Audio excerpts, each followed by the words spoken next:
Good morning. We'd like to welcome everyone. We're here today with Vicki Whitworth. Today is Monday, March the 22nd, and we're here at the Independence Public Library.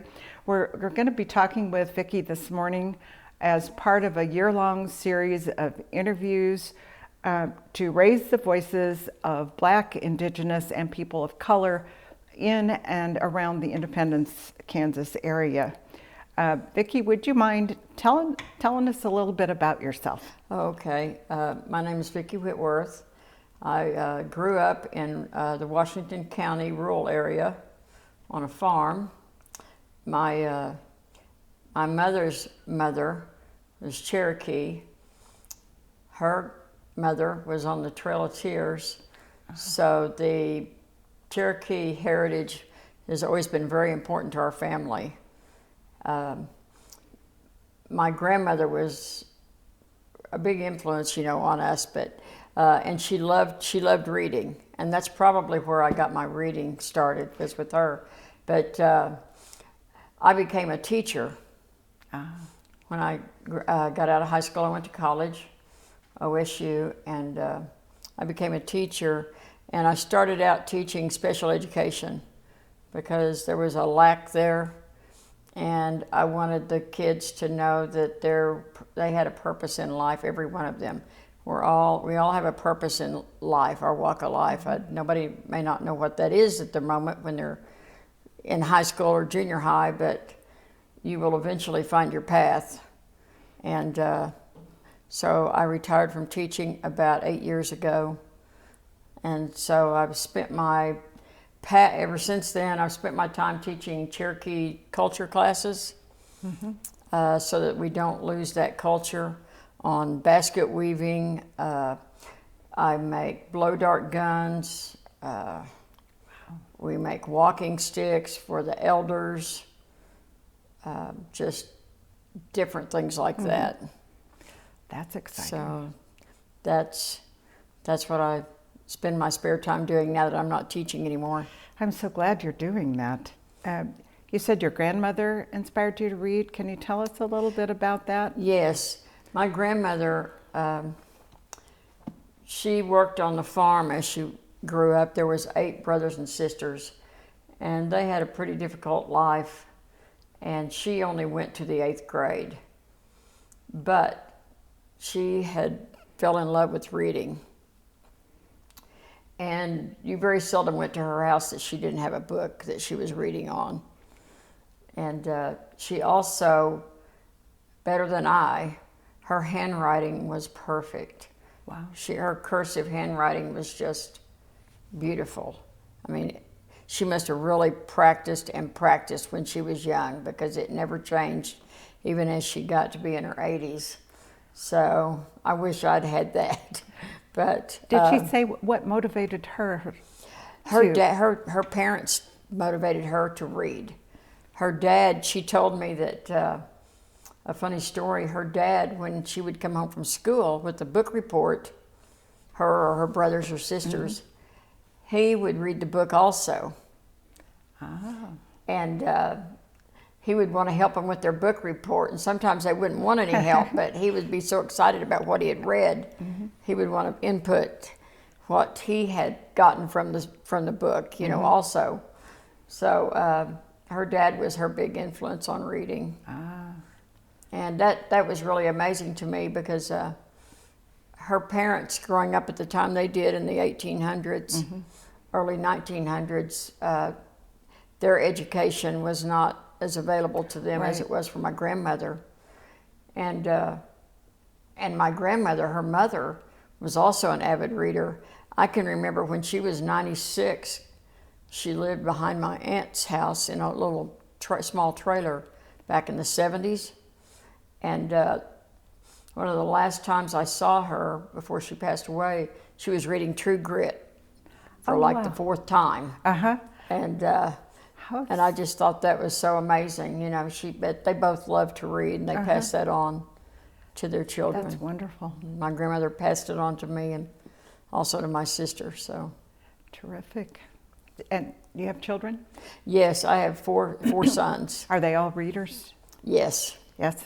They are avid readers. and that I've just instilled. Well, started reading to them from probably the time they were born. I would read stories every night, and sometimes their father was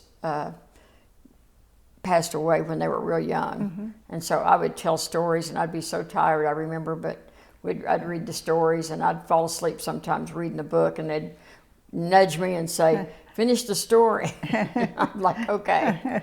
So yes. Wow. Is there a particular book or books that have inspired you or been particularly meaningful to you? Yes.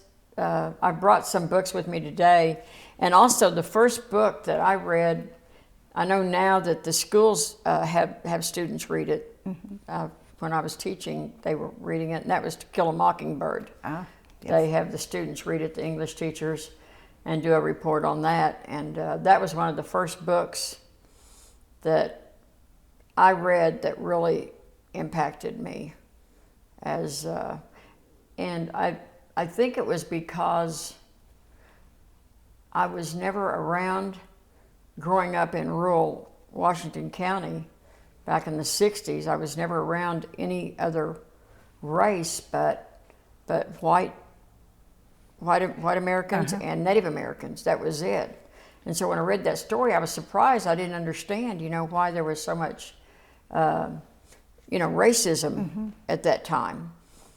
And of course, I was naive and only in probably 6th or 7th grade. But that really influenced me on my outlook in life and how I felt about every race. That I didn't see any difference in anybody.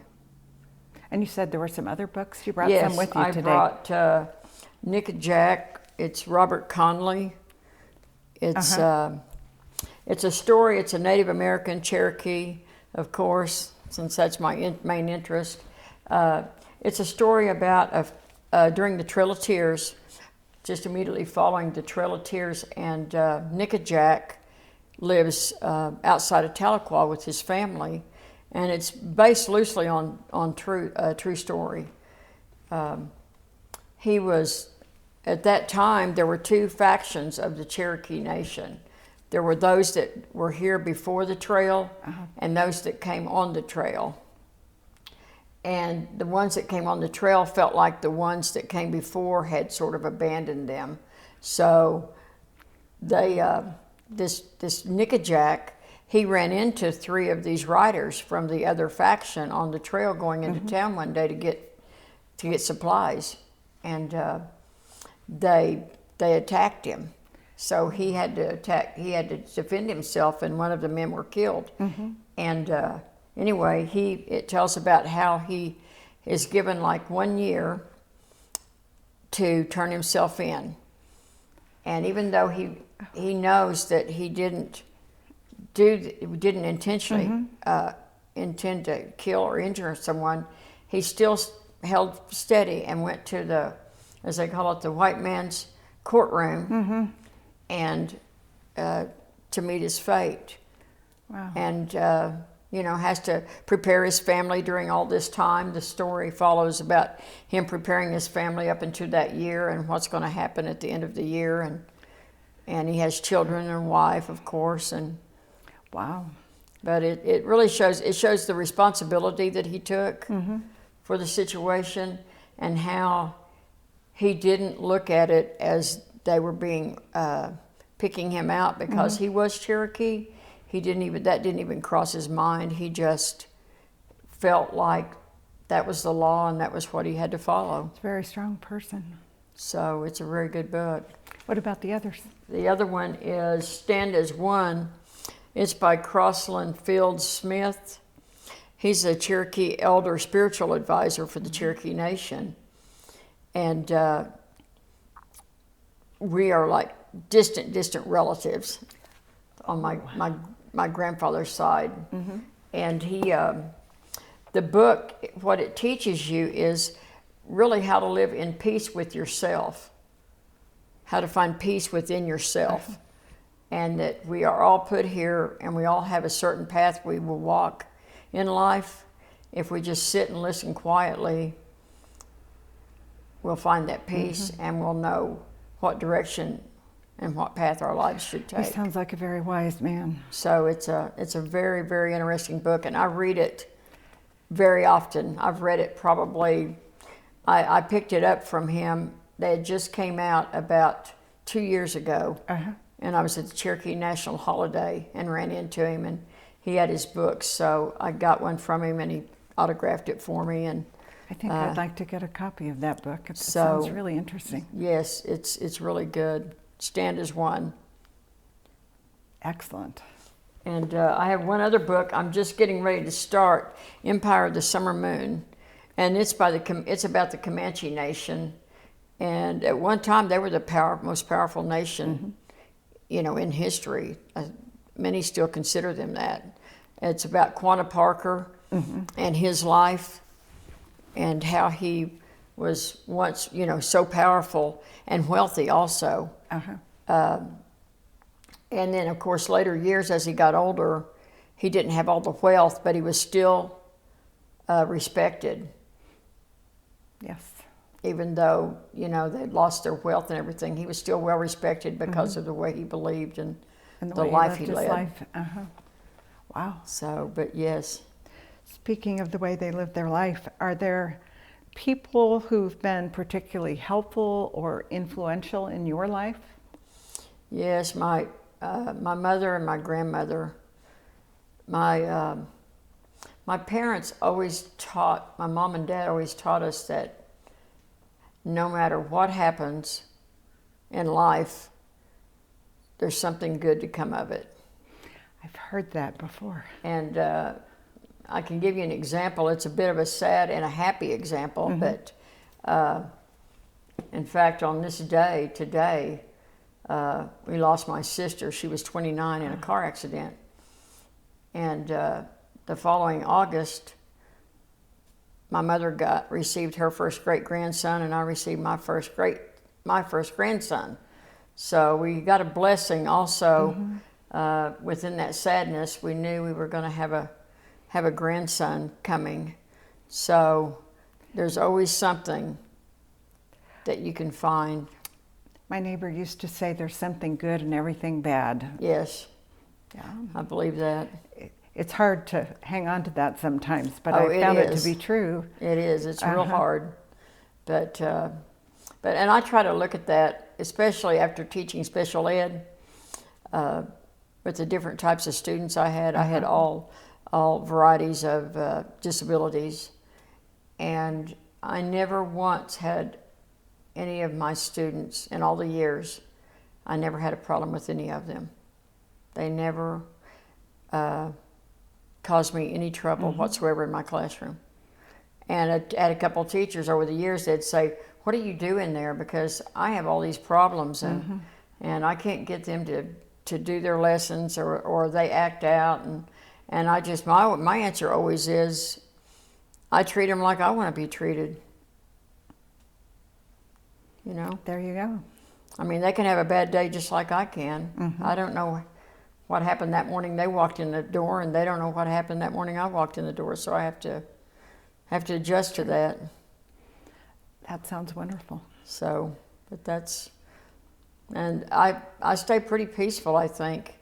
But I've been real grateful. My mother and grandmother taught me that. We've had a lot of loss in our family, but we always stay together. We've been a very close family, long as I can remember. So I've been very fortunate with that, and plus fortunate that my great-grandmother lived until I was a senior in high school. So for that, unusual. I was real grateful. I have a lot of stories, and I write them down. I've got a journal I keep, and I keep it for my children, my sons, and my grandchildren for when I'm gone, so that they'll have something. How long have you been keeping your journal? About 30 years. Wow. Yeah. That's pretty cool. Yeah. Are there other books that we might want to read that would help us to know more about the Cherokee people or about Indigenous people in general? Yes. There's also a book on Wilma Mankiller, who was the We have that. Lady Chief of Yes. the Cherokees. Uh-huh. That's a good book. Okay. And also, Robert Conley has 25 books altogether that he's written on Cherokee stories.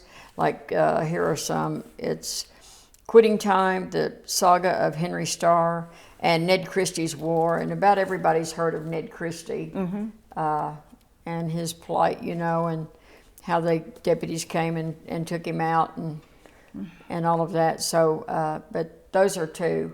And you can go, like I said, look up Robert Conley, and there's 25 at least books that he has written, and he's been recognized and received several awards. A Silver Star Award, or Silver Spur, I mean, excuse me. Kind of like the Don Goldsmith. for the westerns. Yes. And another book is called Colfax. That's about another Cherokee. And there's some that follow before the Trail of Tears. He has one. It's called The White Path, I believe, and it follows the Cherokees and their lives before the Trail of Tears, how they lived and how they traded among other races in Georgia and North Carolina. And were they in Tennessee as well? Yeah, and in Tennessee. Because I've been to Nickajack Lake in Tennessee. Yeah. So the name was very familiar. Oh, okay. Yeah. I'm curious, and you're being a teacher, do you have any insights as to what we can do to encourage kids to continue to read? Are there things that we could do differently in the schools that might encourage them to read more or to continue to read? It seems like they start reading when they're little and then they stop, and the older they get, they just kind of drop that habit. Unless they've been raised in a family of readers, are there things we can do? Well, one thing I found that really helped, because when you're teaching various subjects, you need them to keep reading also, because they need to, you know, like one subject I helped them with was biology, for example. And with that, you know, they need to learn about the cells and all these types of things. And so I ran into this problem, so I tried to think of a way to encourage them to read these different chapters, like on the cells and then about the nucleus. And so I got them involved in, one day I said, okay, I brought in all these various items. And I said, what I want you to do is from this chapter, you can pick out which part of the cell you want. Oh. But I want you to, just like it shows you in the book, and take that picture, and I'll help you. And you pick out all of these things. And of course, I'd gone through and checked to make sure I have everything that covers it all. And so they made those cells from those items. Wow. And they had to label them. And then they had to stand up and tell me about that. So that forced them a little bit, you could say, to have to read up on what they were actually making. And it blew the whole school away, because I had some of the biology teachers and other staff coming by. They just started touring the room, because I had all their stuff out. And they just started touring our room to see what they were doing in there, because, you know, so you kind of made it relatable to the kids? Yeah. And I think that's what we can do with books too. You know, a book is so exciting. If you can get them to where, you know, I tell them, okay, before we start this story, if I was teaching literature or Oklahoma history, whichever it would be, try to picture in your mind what we're getting ready to read. You know, clear your mind, and you can picture this. And they would get all excited, because they couldn't wait for the next chapter that we were going to cover. So that enthused them a lot. Just different, and it's just small things like that you can do that really, they don't really cost anything, and you can encourage them, and that slowly will keep them wanting to read another book, I think. That's exciting to hear something that is meaningful. Yes. And plus they were proud. They were Oh, proud sure. of what they had accomplished, especially the biology kids for that particular class. But and also with the books, what I would do with a book after we would finish, for example, we would do Jeopardy. It would take me hours to do it, but I would set up their Jeopardy answers, and I had them in different groups, and they would have to discuss with each other. I would give them time to discuss before they answered. I would have them like in groups of 4 or 6. That would be, split the class in half, and they would answer these questions, answer with their question. And I would tell them, now, if you're wrong, then the other side gets to answer. And I had the English teacher next door come over one day and say, "What are you doing over there? They're so excited. I hear them all getting all excited and yelling and You're making me excited. I wish you were one but of my teachers. there's just all kinds of things you can do to encourage children to read and keep reading long into their adulthood and pass that on. Wow. So, Do you have any additional thoughts you'd like to add on anything we've talked about today? well, reading is just very important to me, obviously. I have a library myself at home that probably holds 4 bookshelves. I have books that my father's parents had. They were also avid readers, and the boys, my grandfather, is who I'm speaking of, maybe my great-grandparents, the boys, my grandfather and his brothers, the school in Bartlesville back then, this was like late 1800s, and they would bring books home from the school that they were getting rid of, the library would be clearing out. So they would bring these books home, and my grandparents started a little library of their own. They had a little bookshelf with all these books on it. And so I still have those books. They were passed down. My grandfather Sounds like they made books available too, which gave them to me, and they're just little simple stories like you can find in the library today, but they mean a lot to me because they had started back in the 1800s with my grandfather and my great grandparents. So if we can just keep that going in the future generations, would be great. I hope so. Looking back, years ahead, how would you like to be remembered? I guess I would probably like to be remembered as giving all I could to my Cherokee history. I do a lot of volunteer work at different areas. Like I said, at South Coffeyville, that's where I started. At the NAFA, we call it group, Native American Fellowship Group, with children. We started out, we had maybe 2 children, and it got to where we were having to turn them away because we had so many. We got up, I think we had 30 before COVID started, and we had to close down temporarily. And then I started a new group. Customers to limit their time in the library to a Excuse me. single hour. It's If okay. this is the second time you are hearing this announcement, then you have already been here for the recommended time, and we ask that you complete your current task and come see us tomorrow. Thank you. Sorry for that That's interruption. okay. You never know when they're gonna. Our library's been closed since March of last year. We're getting ready to open here, Oh, okay. hopefully the beginning of April. Oh, that'll be good. So we're encouraging people to come, but not stay all day. Right, just Because we have people that do come and spend the day here. yes. When I've been through the Bartlesville Library, also they have several that come and spend the whole day. Yes, it's a good place to be. It is. It really is. But yeah, I would like to be remembered for my Cherokee history and encouraging and trying to pass that on to my children and So grandchildren. you talked about the group in Coffeyville. Is that only for Native American peoples, or can anyone come to? We have had other. We've had everybody come from all walks of life to the group. So hopefully we'll be opening that back up. How can we find out more about that? Okay. Well, it's called Native American Fellowship, and they have a Facebook page also, and you can go there. And the president of that group is named Bill Davis.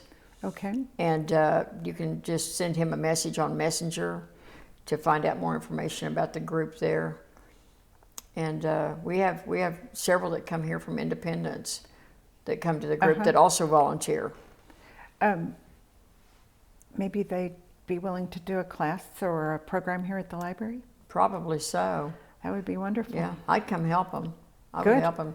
I just started a group. The Cherokee Tribal Counselor for my district came and asked me if I would help her start a group in Washington, in the other end of Washington County.